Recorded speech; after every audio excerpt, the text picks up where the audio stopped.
I'm talking about people whom I know personally very well, in fact.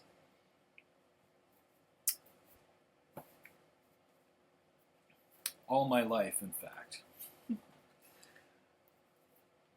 People who don't want things to change. It's like insanely selfish. It's crazy.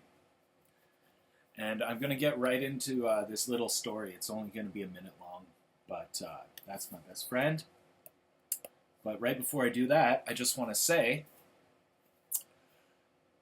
Big Balls Kirsten, Big Bull Marie, CIA Marla, and Crazy Pants Low Willis. All four of these people, Kirsten, Marie, Marla, and Low, all work actively together to scrub people's comments off of that show, off of the Soul Fam show, and off of the channel.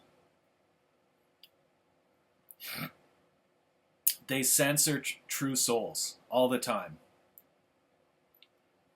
It's censorship, and that's why a lot of people, a lot of true souls have actually left that channel. Because although we love Christian, fucking love him, more than any other person on earth, we don't like his representation. So we've left. If you want to come join us over at Charlie Good Music on Telegram, it's all one word. It's honestly the best fucking channel in the entire world. And if you have eyes to see, you can come if you're open to it. But most people don't want things to change. Most people are selfish cowards. And they will gatekeep. They're gatekeepers. And they have gate-kept this awakening.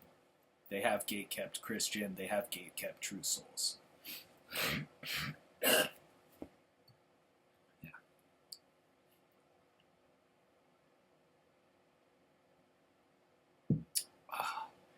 They gate-kept his light for themselves. Our ascension was delayed by greed. It's fucking insane. I know, it's fucking insane. It's fucking insane. Okay, so this is my best friend Alex Robertson. And in summer of 2011, he and his girlfriend Malin from Sweden, beautiful girl, just so beautiful. Him and Malin and me got in a van. I took a bus to Toronto, and then I got a subway. Hold on one second.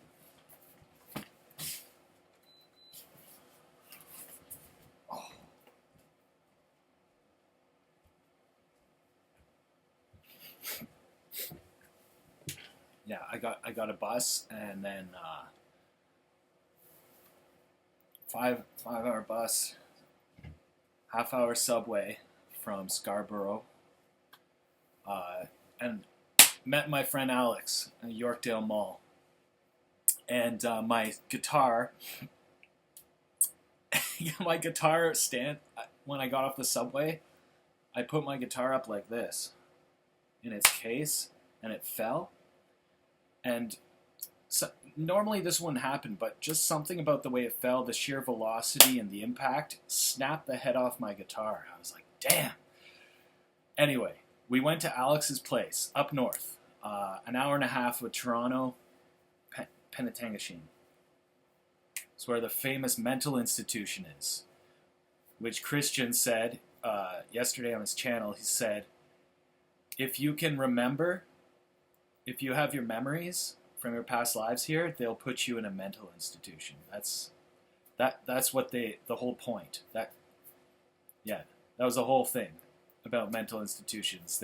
They were to put people who remembered before the resets. Yeah. Because remember, there was 6 or 7 resets done to us where they killed us all off, and they were just about to do it again in 2016. Had Hillary won, they would have ushered us into FEMA camps with social credit scores. They would have killed us, raped us, tortured us, flayed our skin, but not before they did it to our children in front of our eyes. Yeah. It's insane. It's fucking insane. Okay, so we get there, and yeah. The whole point of this story is Alex's parents. Yeah, it's all about Alex Robertson and his parents.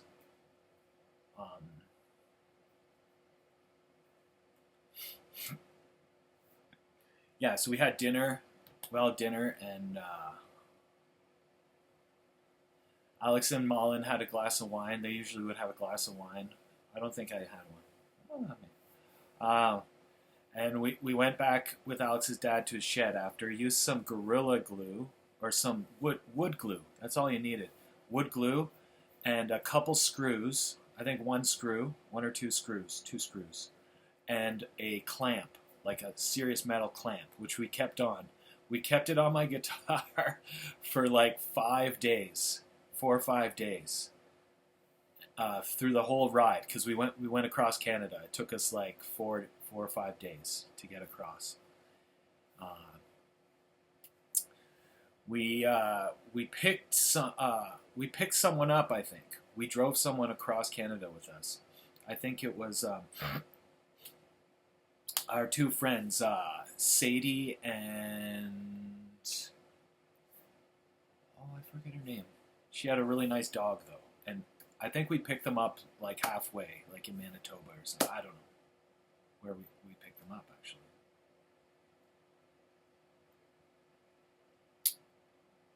We picked them up. Where did we pick them up? I think we picked them up in Calgary. And we brought them, because one of them, Saidie, was going to Shambhala. And the other girl, she was like one of those like homeless, like banjo, like train hopper. She had a dog and like punk, like nice like patches, like and logos and stuff, like bands and stuff. Really nice, and a really nice dog too. And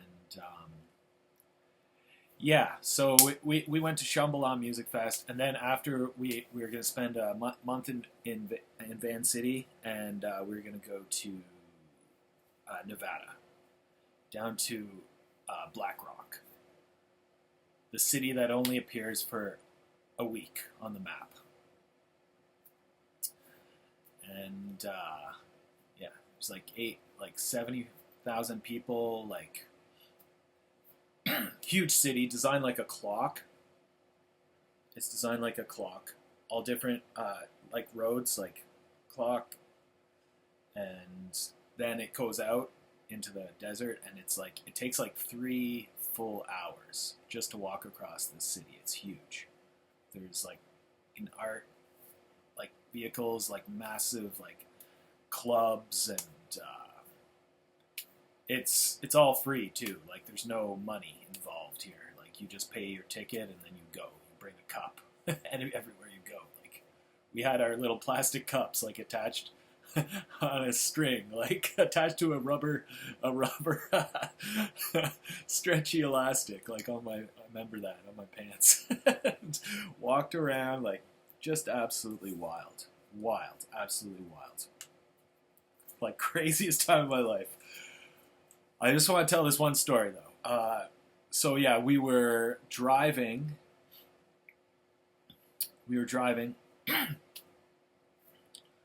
I think it was around. It was in Vancouver. It was in Vancouver one day, and Malin, Alex's girlfriend, she just says, "Yeah, Alex's parents are so nice. They are so kind.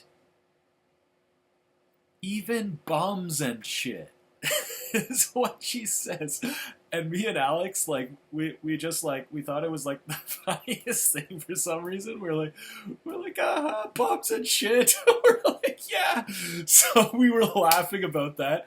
And when we got to Burning Man, Alex set up his massive geodesic dome. And Malin had done like the tie-dye canvas. It was so nice. Massive thing. You could fit like 50 people in there comfortably. Like huge geodesic dome. He made it all himself, cut all the rods himself, big steel rods, and he got them angled, flattened and angled by a pro. 30-degree angles, I remember that. And it was able to, and he like put bolts on it. You could like climb on it. It was amazing. And we get there. We were gonna have a party too. We got a bunch of booze, wine, like everything, like.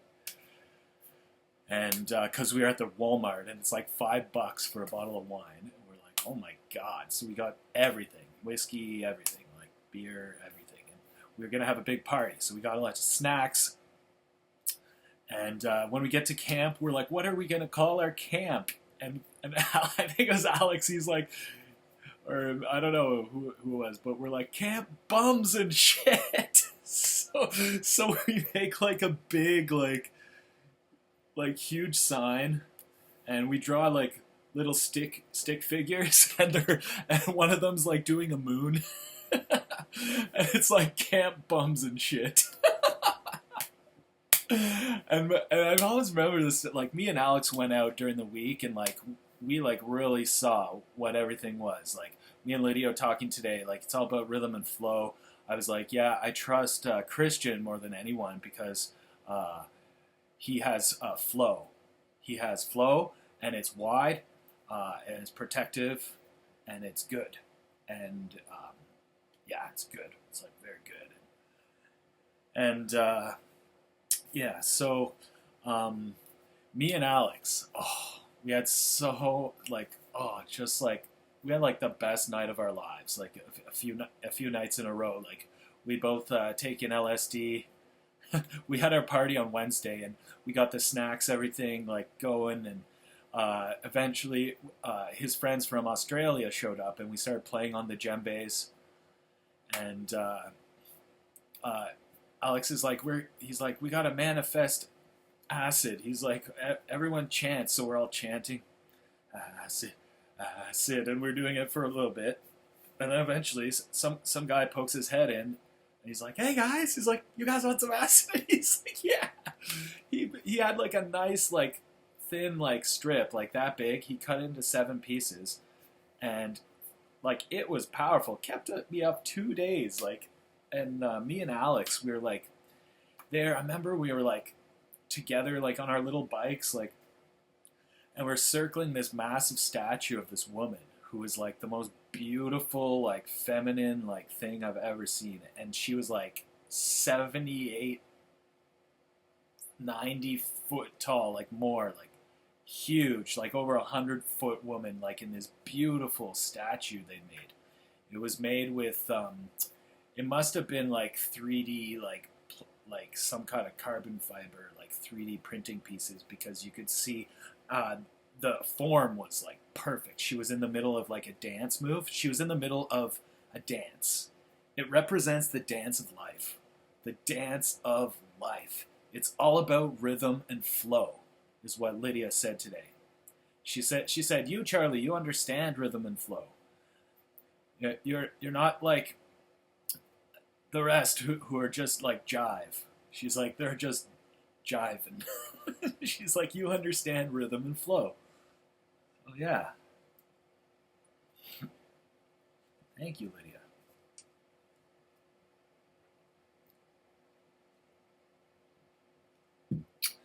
Yeah, so me and Alex, like, we had so much fun. And I remember on the night they burned the man. The man, it's like 14 stories high. You can walk up like 8 flights of stairs, and this giant wooden man. But he's like made with like, must be like metal and stuff too. And he's got neon lights. And the whole time at Burning Man, his arms are down like this. But on the night of the burn, on Friday night, you get there on Sunday, but on Friday night, his arms go up like this, and they like explode like this giant like explosion fireball. It sets the man on fire, and everyone, like all 70,000 people in this giant huge like swath of people, big giant circle, hundreds of djembes, like 200 djembes, all start going.